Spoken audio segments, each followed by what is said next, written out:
Hey guys, welcome back to the channel. If you are new, Fridays are the days for interviews, and today, oh my God, I am blessed with Amrita in the studio. Thank you so much. So great to have you here. So you are my first guest actually in person. So Well, welcome. I like being the first to do things. I like kind of, creating that kind of, trail and maybe being a bit of a trailblazer. Yeah, and I'm so blessed. Honestly, we've been trying, guys, to Yeah. move the cameras, move the mics, all the audio. So hopefully everything comes out great. But No, but you've got a great setup, and I really wish you the best. I'm glad that I'm here to kick everything off, and I think this is going to provide a lot of value to your listeners. So, best of luck with everything. thank you so much, guys. Where do I begin? So if you don't know Amrita, she is my favorite NFT artist, and I have so many questions for you. And we decided to keep it organic, so we're gonna have a normal chat and see where we go. But yeah, I just wanted, for those of whom they don't know you, Yeah. do you mind give them an intro? Yeah, absolutely. So, my name's Amrita. I'm the first NFT artist here in the UAE. But I didn't start off this way. I was a banker turned artist. And I'm creator of my own art genre, which I called Sound Bites, which we can discuss a little bit today. So that's me in a nutshell. Amazing. And by the way, the exhibition, oh my God, we're going to talk about it later, but unbelievable. Thank So, you. I mean, I guess we can go in so many different ways, but I would say, how does someone become Amrita? I mean, Yeah. how have you gone through the NFT journey or the art journey? Yeah, so as I was saying, for the people who do know me, they do know my story is also very unusual in the sense that I'm somebody who is one of those who followed their passion and their dreams, because I didn't start off as an artist. I went into banking first, and then I became an artist along the way. And I just kind of connected, I would say, to my younger artistic self. When I was younger, I was obviously, how when you're young, you've got your passions and your hobbies, and I just fell in love though with economics really weirdly. So I took this, massive detour into banking and worked for some of the world's largest financial institutions. But then I had this kind of entrepreneurial calling, and then I decided to say, okay, let me go and follow that. But at the time, I didn't know that I was going to be an artist. And so I then created my own art genre, which was very unique. So I copyrighted it. And then it kind of just snowballed from there. And actually what I found myself is 4 years later, I've now kind of grown, I think like a lot of people's dreams, I've just grown so organically as an artist. I never woke up one day and said, I'm going to become an artist. It just kind of happened. And so now I find that I'm kind of going back to basics now to be like, okay, what's the best infrastructure? Because a lot of people don't understand is that when you're an artist, you're also an artist entrepreneur. And, I think that, when we look at things like from the Web 2 space, artists have always traditionally been, looked after by galleries. Artists are always known to be a bit clueless. They don't know anything about finances. They don't know anything about business. And so, but as a result, I think a lot of them, they kind of get taken advantage of. And then you've got the wonderful world of Web 3, which fundamentally changes or reorganizes how artists exist, right? Because it's more about, yes, it's about cutting out the middleman, but I think it's gone full circle, and we'll discuss that a little bit later on. But to its core, it's about decentralization. It's about giving the voice or the power back to the artist. But that also comes with a lot of, extra work, because you're not just a creator, but you're an entrepreneur now. So you have to be, how are you structuring and how are you kind of communicating to your collectors? How are you engaging with them? How are you adding value to them? And how are you speaking to brands and all of this? So people, that's kind of been a bit of a journey, but I think because of my background in finance, I've been able to navigate it, but that doesn't mean it's it hasn't been one hell of a ride. let's say it that I way. bet. Yeah. Yeah. And this is there's so much beauty in what you said. This is what happens when you follow your dreams, by the way, guys. The universe has a very mysterious ways, but it's very simple. Follow your passion and, ask and you will be given, as they say. Yeah. And I love the fact that you said basically, okay, I'm just going in and do what I love. And then, I'm going to manifest my own destiny. Right? Yeah, I mean, I would always say, I think I allowed my passion to, I would say to kind of drive my curiosity to keep me creative, right? Because it was just that. It was just like, okay, look, I like doing this. Like, what if I do it like this? What if I do it like that? What if I use this? What if I do that? And I kind of always had an idea of what I kind of want the end creative outcome to kind of look like.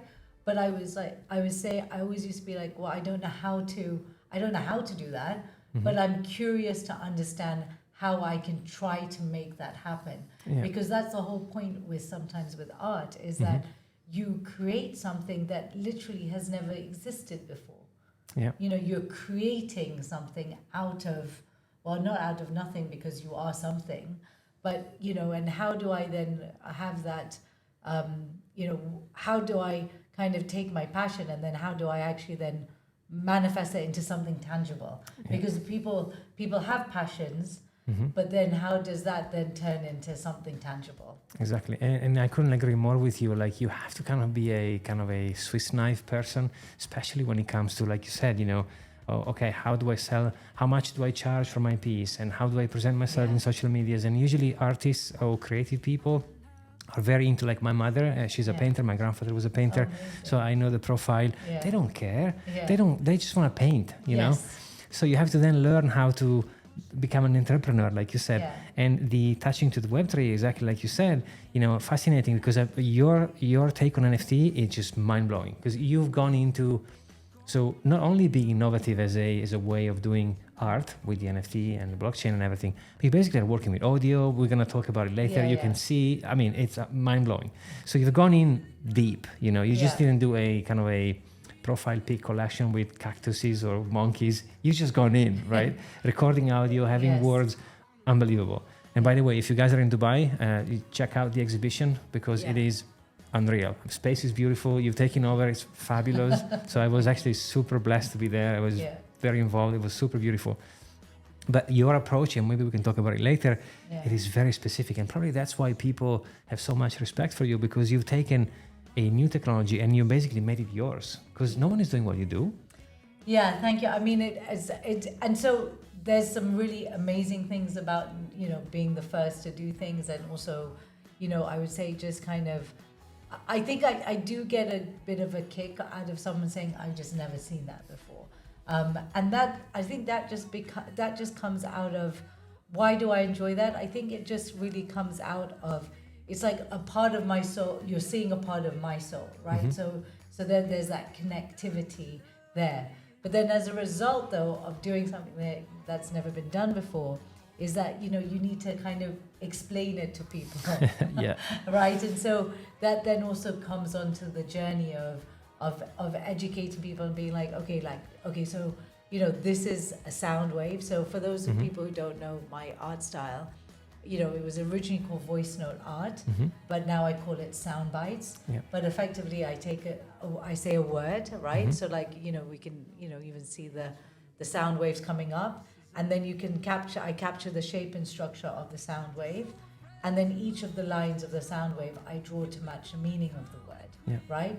And so effectively, you're able to see sound.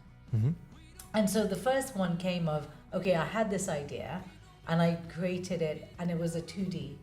But so I needed to explain it to people, because obviously back before I understood NFTs, it was just on a flat canvas. It's just, it's a static. So you have to explain. Then I added a QR code to kind of explain it a little, or like then for people to connect the audio to the QR code.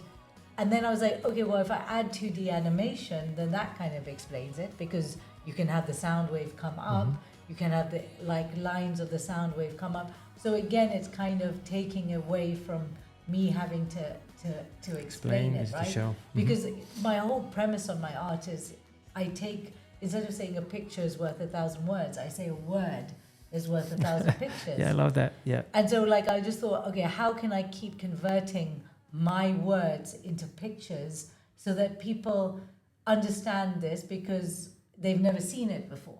And so that's just been it's just been an enjoyable journey. And I always keep thinking, there's a very famous quote by Pablo Picasso says like, know the rules so you can break them like an artist. Mm-hmm. And so what I like to do is just think to myself like, okay, how can we, like, for example, like with 2D animation, I was like, okay, how can I tell this story and then make it very unique to me? Mm-hmm. So yeah, that's kind of like a bit of an insight into how I think about it. I love it. And also I love the fact that, the blockchain is empowering people like yourself to kind of come up with a different perspective, different way to kind of create things and different way to showcase your ideas and creativity.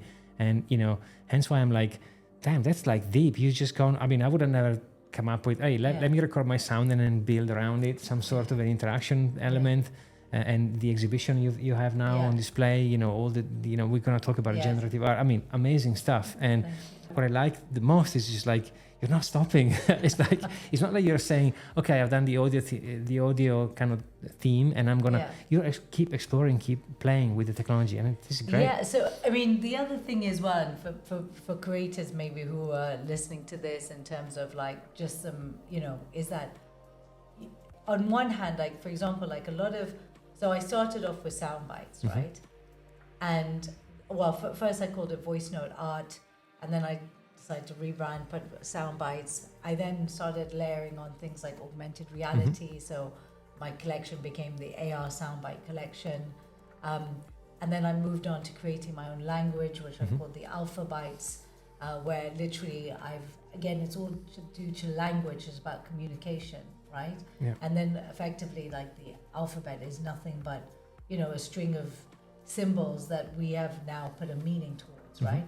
So I just decided to create my own because obviously, as you said, in the Web3 space, it gives rise to so much potential, right? And so then I created the Alpha Bites. I have my signature bites, which like, for example, I painted the big mural at the DIFC. I've created words like what the NFT, Emirati future. So these explore, or Africa blockchain. So these are exploring more conceptual ideas or signature ideas. And then I created a mindful meditation metaverse experience where you can meditate to a floating crystal while sitting in a floating yoga mat called the Crystal Bites. And then the one you were referring to, which we can go into a bit, but that is my latest collection, which is the AI Bites, where again, I've taken the generative art and really made it my unique style. And the point that I'm making about all of these collections, before we can go into detail into each one if we want, or maybe we can start with the AI Bites, is that I created some of these collections ages ago, but I don't showcase them until the time is right. And what I found is that I've learned, before I was kind of stopping my creativity because I'm just like, no, but I've done this collection. So now I have to just focus all on this collection. Yeah. But if the creativity comes to me and the idea comes to me, I create it. Maybe I don't go all out, but I at least create the first one or two concepts.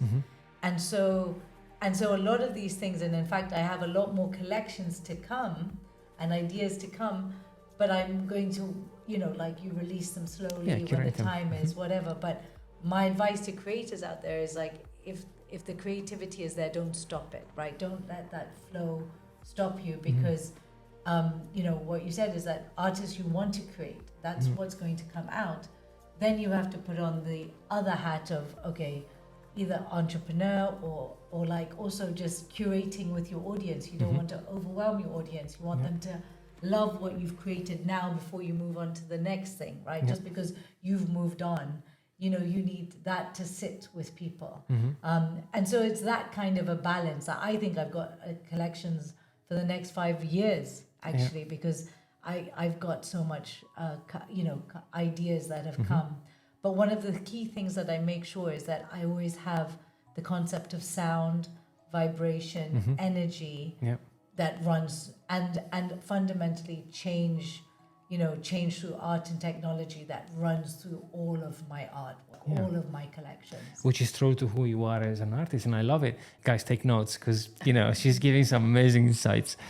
What I love about what you do, that you create experiences. I mean, I don't know if I don't want to label it, but for me, it's like, for example, at your art exhibition, you had your nephew reading in Arabic. Yes. Like, those things are amazing. Like, one thing is to say, hey, I'm in that space and you can see my art on the wall, Yes. right?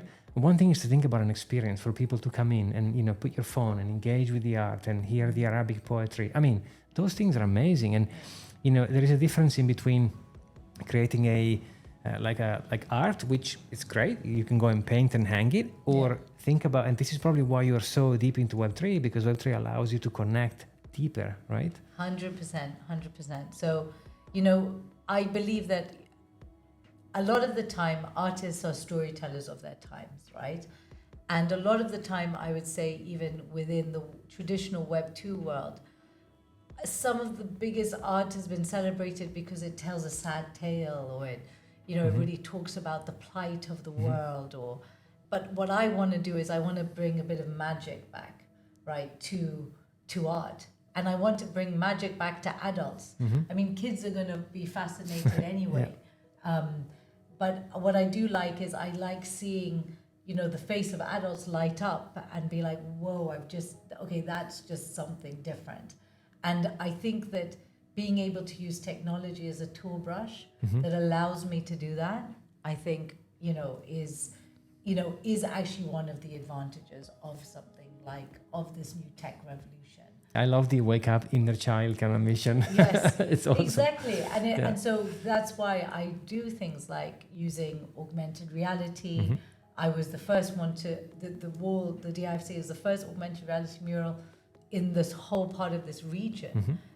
Forget even just in Dubai, right? And then I created the first abaya with augmented reality t-shirts. This was going way back when. And so there I was just having fun and be like, okay, well, how can people engage? What can we take as a normal thing that can bring it back? I mean, some of my caps, like you're wearing my cap today, some of my caps have augmented reality.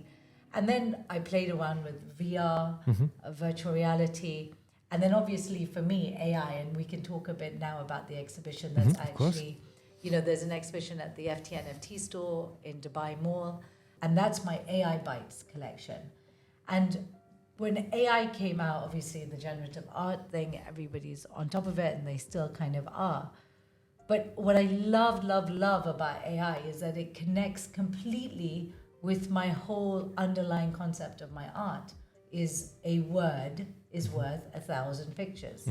So you literally put a word, a prompt into an AI, and it produces thousands of images, right? And so I was like, okay, I want to tell that story, and I also want to incorporate always my sound waves and make it mine. And I think this is the story that obviously I tell, with this collection, is that AI is there to enhance, human creativity, not replace it. Just like, how the internet didn't replace us.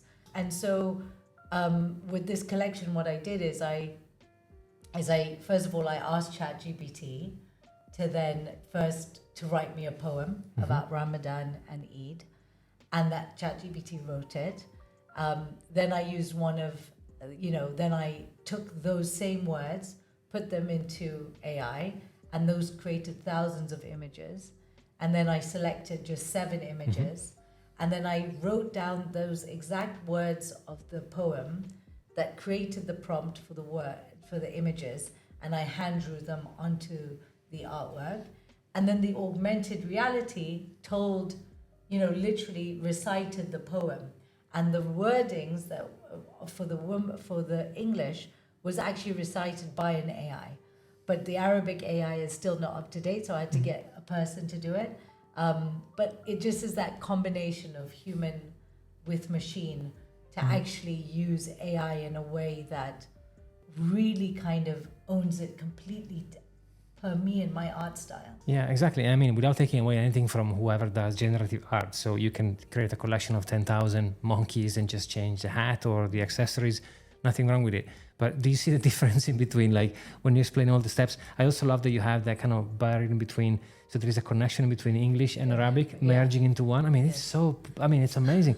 And coming up with all those things saying, and when you experience it, like if you have never seen a NFT per se, and you are about to experience it from the outside, let's say, there is a difference in between seeing a flat image you can use on Twitter, on Instagram, and or experiencing. Like, do you know what I mean? So I think the whole thing was made for people like you to kind of push and go through the flat, imagery production. I mean, like I said, even if you want to do one painting or it's great, but there is so much more you can leverage on the blockchain, right? Completely. Well, I think what I say is that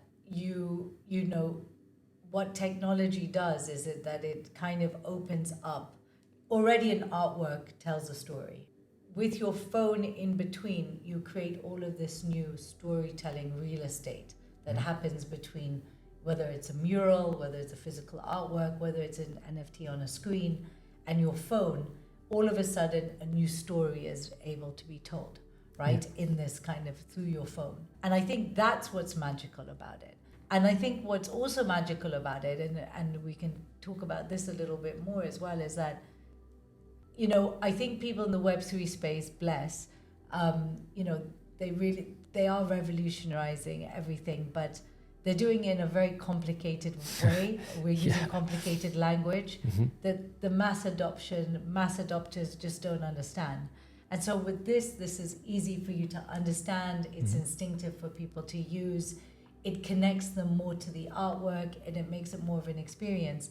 And then it doesn't matter, is it an NFT, is it a physical artwork, is it this, is it that? It's just, using the new technologies we have to then enhance our viewing experience of a piece of art. I agree 100%. Yeah. And going back to what you said earlier, I think I couldn't agree more. Like the fact that people are worried about technology taking away jobs, I would say to them, think about how many people used to draw logos for businesses 100 years ago, and think about how many people are doing it now. So the number is growing, which means it's becoming more accessible. So people can now do design in a different way. They might use Illustrator as opposed to a brush, but it's empowering people, to be creative in a much different way. So it's not going to be replaced; it's going to be changed in a way that we are going to, move or migrate into a new space. I agree with you, and if anything, I have nothing but excitement. Because I can see so many more artists popping up. Using the technology. I mean, and I think it makes you more efficient. It, as an artist, like just sometimes you have an idea in your head and you really want to then express it, and you just need that. You kind of just need your own mood board, right? It's like your own mood board. So you're creating this, and then it's just like, okay, well, this is how I want the story to come out. And a lot of the time, like, I start on one thing and then I add and I go here and I do this, and the result is just, as I said, I just allow my curiosity of, could we do that? Can I do that? Can I find somebody who can help me do it? And also I'm a self, remember, I did a degree in economics. I did a master's in development economics. So I have zero formal training. I've done some courses, obviously, since becoming being an artist and stuff. So, but I have no, I didn't go and study at art school, and I didn't go and study in tech. But what I do know is that if I want a certain look or effect, or if I want to achieve something, I go and learn how to do that, or I find somebody who helps me do that, because I don't want because I'm one human being, right? So I can't be a tech expert as well as this, as well as that. So what I do is I go and find the right people who help me bring my vision and creativity to life, which then expands my creation. When you lead the field, basically you go where nobody has gone before and you create those amazing things. People are going to look up and say, wow, look what she has done. Isn't that amazing? Oh, I didn't know you could do that. So you kind of, by your reflection, you are creating space for people to come in and say, wow, I didn't know. That's actually pretty cool. I thought NFTs were like JPEGs. Oh, wow, you can do these things. So naturally, you're creating this kind of charismatic wave of, innovation, which is super awesome, and which is connecting to something I wanted to ask. I mean, what would you say to someone who like let's say one person who's uber creative, like could be an artist or a musician, and they know nothing about NFT.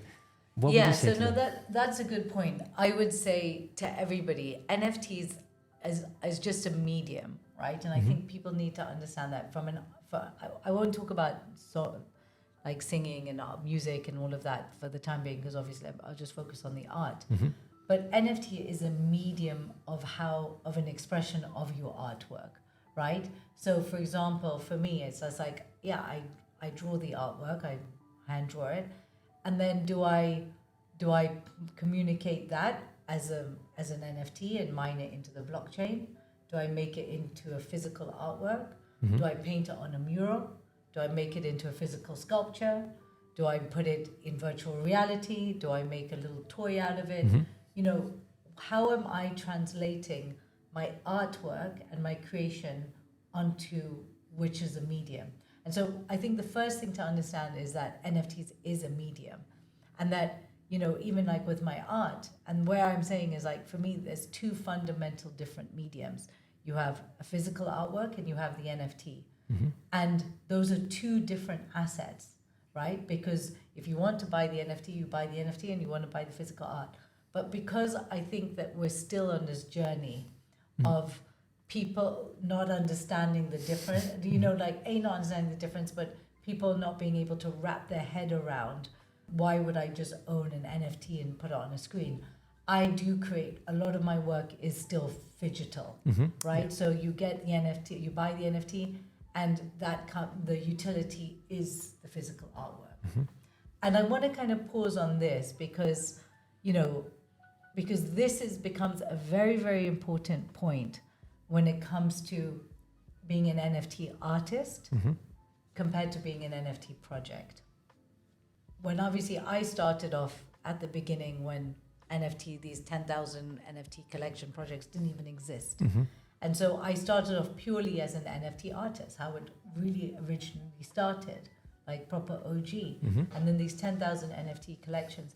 And I remember having huge amount of pressure to be like, you have to create a 10,000 NFT collection. And I was like, well, this is just, I'm an ex-banker. It looked like 1980s penny stocks to me, where like everyone's it became just an unregulated trading tool. And so what happens is that, so you're kind of falling in this weird position, right? So as an NFT artist, I want to create NFT. I want to create art when I want to create it.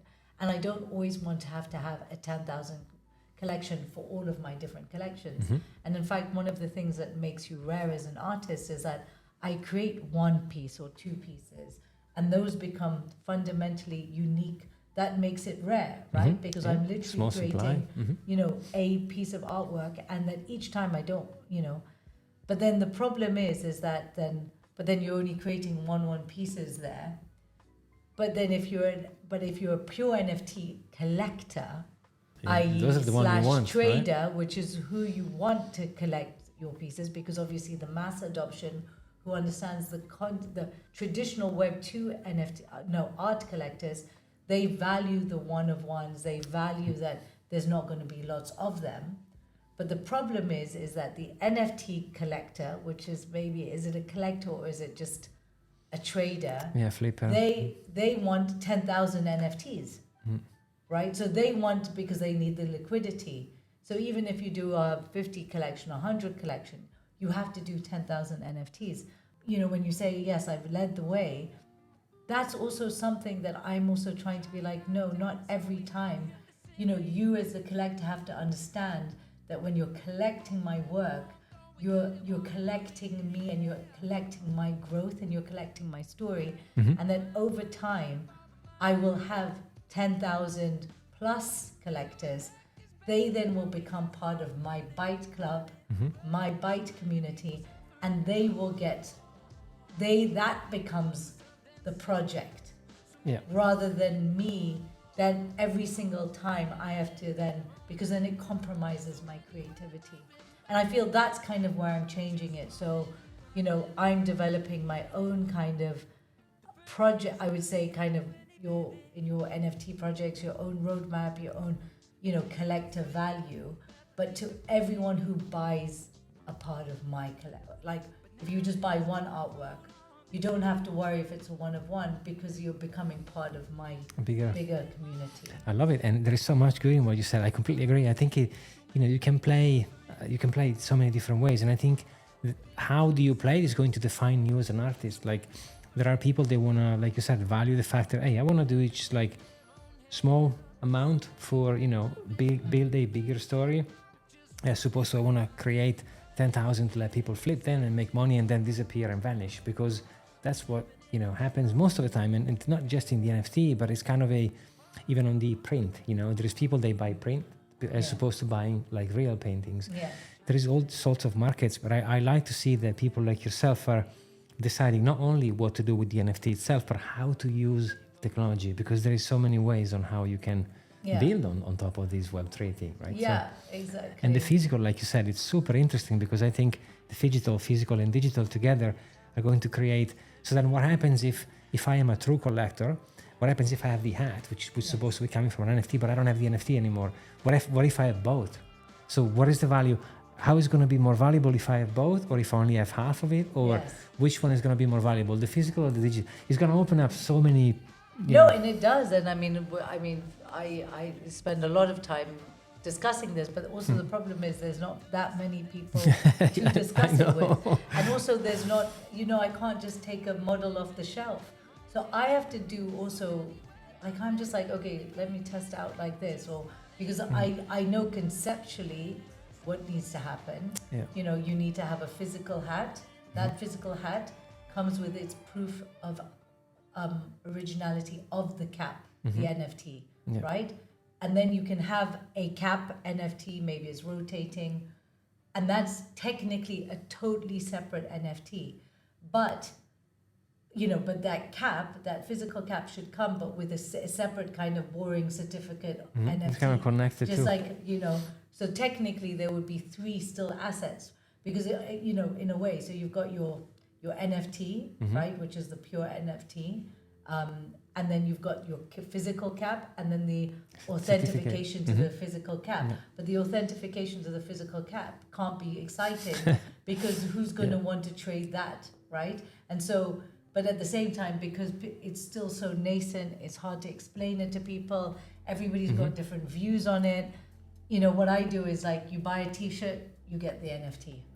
But obviously, completely down the line, you'll be able to manage them. They're two separate. And I think I work for it also on the other way. So, for example, I did one of my NFT collections, which I launched, which is the Alpha Bytes, which was my largest kind of little project, where I launched 145 at the same time. I created a sculpture, which is the world's first physically fractionalized sculpture. So how you have, like, everyone talks about fractionalization, or you can take an artwork and then you digitally fractionalize the NFTs, and then everybody owns the NFT. I thought, why don't, instead of just doing it digitally, let me also physically fractionalize the sculpture. I love it. So I created a sculpture which was made out of 145 slices, or different individual pieces, so that when you bought the NFT, you literally got a slice of the sculpture itself. And those were the people who collected that. They were really my OG, now they're called my OG Bike Club members. And now, as I expand and more collectors come in, they will always be my OG bike collectors. And so, because it's that, those are the people who supported me from the beginning, right? And so I would say that this is kind of how you have to be able to be like, okay, that's the differentiation. But with them, even if the NFT market completely falls to the floor, which is kind of almost where it's got to now, that collector still feels that they have a physical artwork. So they feel they've got that value. And for those of them who are following me, and they're all my supporters, and they don't even try to sell their NFTs today, is they know that they're part of now a bigger community, and they're part of my journey, and they will be looked after going forward. How exactly? I don't know. They don't know. but the value will just grow in over time.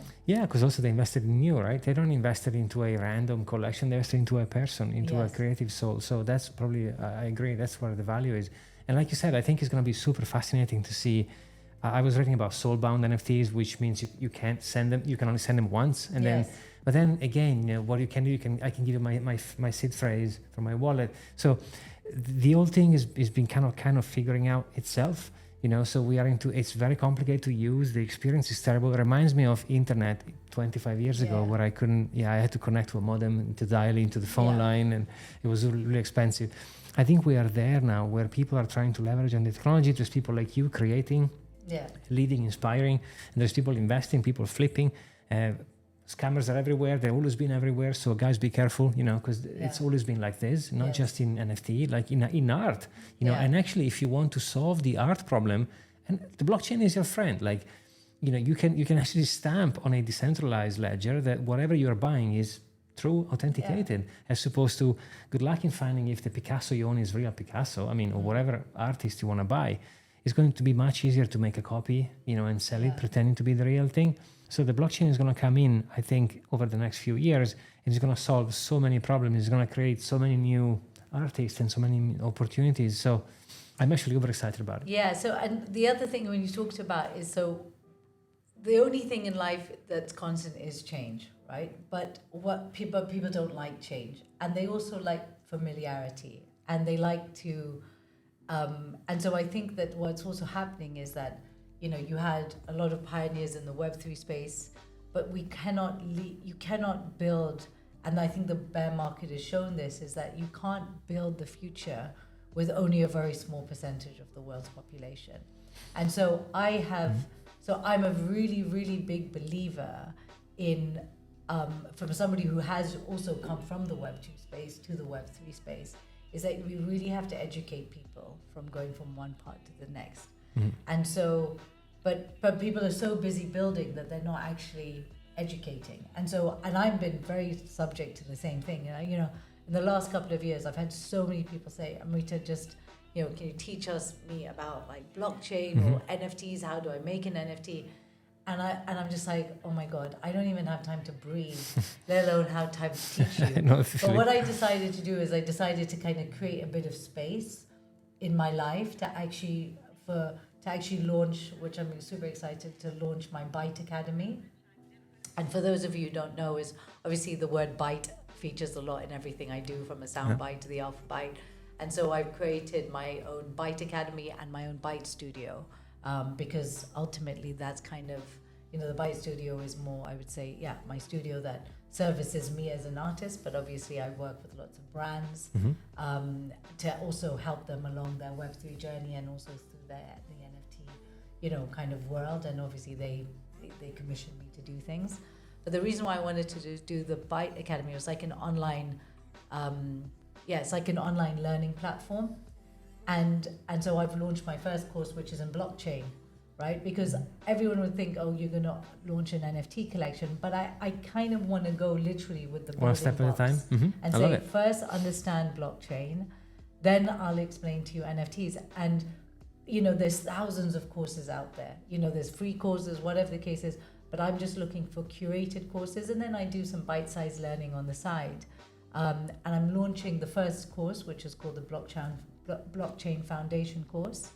And that's aimed at everyone and anyone, like even your grandmother can take it, or, people, or I would say even like a lot of people who are wanting to get into the Web3 space. So even if you're a seasoned lawyer or banker, or even if you're a stay-at-home mom and you want to start getting back into the workforce, my advice is just, leapfrog everyone and just understand the Web3 space, right? Because actually, probably if you've got young kids at home, you're probably closer to understanding the metaverse if your kids are playing Roblox, right? You see what I'm saying? So I want to kind of get everybody to build on that understanding. You can go at amrita.art, and then you'll just kind of find the Byte Academy on the main page. And here's saying that I want to help people understand blockchain, NFTs in the world of Web3. And the important thing is here is really going to kind of beyond my community, because I think this is what we need to kind of do in the Web3 space. I think this is also what you're doing here today, you know, with your podcast, right? Is that we have to go and educate beyond, because ultimately, and it's in a little bit of a way, it's a selfish way for me, because I'm like, I don't want to always have to explain my art. I don't want to always have to, I want to educate my collectors so that when I do bring something cool out, they understand how cool it is. Do you kind of get my point? Like, you know, like how you are really, you love, you know, and I'm really, you know, honored that you love my AI bites, because you really understand the tech behind it, and you've understood how I've broken the rules and made it art, right? Whereas if you just have a bunch of uneducated people just going, oh wow, that's nice, or that's cool, we're not really fully understanding the layers that are in that artwork. So I also think that it will also help, you know, kind of just build my collectors, and I think also connect to my artwork better, right? So that they understand when I'm like, okay, you can either build it, buy it as an NFT or physical, then they understand what I'm talking about. You know, and then I don't have to spend hours like either explaining on a YouTube video or, you know, whatever the case is. Like, I can just do it and everybody understands what I'm doing, because I can spend more time creating. And I think that's my goal, is that, and it's sometimes seems a bit counterintuitive, because I'm spending so much time doing this, talking to people, learning, teaching people, but actually the more I do this, then the more I can just free up time for me to create later on. It's like a, you know, it's a bit of a trade-off, right? The best thing you can do is like teach other, you know, having a service to other people is probably one of the best things you can possibly do. And if you're an individual, the best thing you can do to yourself is learn and expand your you know, knowledge. So the course is great, guys. There's going to be a link in the comment down below. Please check the website, because you're showing it to me. I mean, it's an 8-week course. It's only 3 hours of study a week. And where it's different is that I've literally had to put here, lecturer of the course is a real human. Like, he's a real guy. His name is Willem. He's a lovely guy. And, you know, he's there. He's a real human. This is not an AI generated. You know, all of this is there. And, you know, there's kind of 3 levels, and you can learn a bit more about the curriculum. But what I wanted to do is put 3 levels here. So the first is like, you know, it's just, okay, fine. It's more or less, it's kind of self-learning with a little bit of support if you need it. This is like, you'll literally get mentors who you can actually, you know, real people again, where you can put your homework. If you've got questions, you can ask. And then the last one is you actually become part of the community, or you know, first it'll be the Byte Academy. But the really cool thing is that everybody gets an NFT from that point. Will actually get an NFT from me, which will then actually get you into my Byte Club. The other ones, you'll get an NFT certificate, right? So that's kind of the difference of it's a certificate, but it's not an NFT. And I think already it's being able to show people the difference, because one comes with more value than the other. Of course, like you're saying with the cap and the certificate. Exactly. And so the only best way I feel learning is by doing, but also teaching by doing. And so I'm just excited to see where this goes. And one of the big things for me is that I would say, not just in the Web3 space, but my philosophy overall is that success doesn't come from doing something and saying, launching an NFT collection and selling out in an instant. Like, I don't know where this concept of you have to sell out 10,000 NFTs and only then is it like a successful project if it sells out in 2 minutes. Nowhere in the world, no business model in the world does that, right? But at the same time, weirdly, in the NFT space. And so I think that's what discouraged people a lot. But for me, success is not necessarily doing that. The success is just actually doing it. This is so great that you brought it up, because I think what happens in the Web3 space, there is a lot of misconceptions like, oh, if you have a lot of followers, you are great. Well, first of all, you can buy followers, you can even buy engagement. So what is real anyway? Plus, what is success? You know, for someone could be a very different definition. I completely agree with you. I don't see someone being successful because they sell out a 10,000 monkey thing. Okay, maybe they make money. Okay, but that doesn't make them successful. I mean, in my book, you know. And also, if you think about it, does someone who's truly passionate about something want that thing to be over in 2 seconds? Yeah, that's true. Probably not. Like you just wanna, if you keep producing 10,000 collections every week, well then, okay, great, but what's the point? Yeah, what's the literally, and that's not how an artist operates. Exactly. That's how a business operates. I don't think the blockchain has attracted those that I don't want to say, I like the most, right? I resonate with art. You know, I was brought in colors, and my grandfather was a painter, my mother is a painter, and I grew up with colors and brushes, and I was breathing my entire life art. So I do resonate. That's why I can see your soul, like, because we have a lot in common. And I love that kind of thing. But also the technology sometimes speed things up, and I think we are seeing a bit of everything, but it's going to be sectionated into a place where we will have also pure utility NFTs with no art attached to it whatsoever. It could be a ticket for a concert, right? It could be something practical like a wedding certificate or a house selling thing or your ID. But also is going to slowly start to attract other profiles, and people are going to use this kind of channel to do whatever they want. And I don't think we've seen many of you yet. That's why you are super because what we've seen so far most is 10,000 kind of. And I think there's so much potential. Like, you know, it creates a new dimension and a new you can create the new reality. You could literally, I mean, how have we progressed over the years as a human? Is new concepts like this microphone didn't even exist before. Like this design of this microphone didn't exist, right? Before it was like this. So, you know, we as the creators literally if you see every day as a blank canvas, and now instead of just having, I've now got like this amazing digital tool to even make something even cooler, why don't we reinvent everything? Like, you know, in the metaverse, for example, this is why I'm so excited about the metaverse, because the metaverse is what is it? It's just an interactive 3D website. Let's just, instead of scrolling up and down, like at the moment, Web 2 is we're a cursor and we're going up and down the screen. That's us. That's our avatar right there. You know, that little hand. Yeah. That's my avatar, and I'm going up and down. Yeah. Right? But the difference is that what now, all the metaverse is this, you stop becoming an arrow, you become like an image of yourself, and instead of going up and down the screen, you're in the screen, so you're moving around the screen, and that's about it, right? And one of the coolest things about the metaverse is there's no gravity.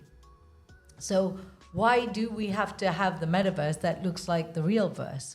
Why don't we have chairs that are floating? Yeah. Why don't we have crystals that are floating? Why don't I have a yoga mat that I can go and meditate to a floating crystal, and the crystal breathing in and out while you're breathing in and out?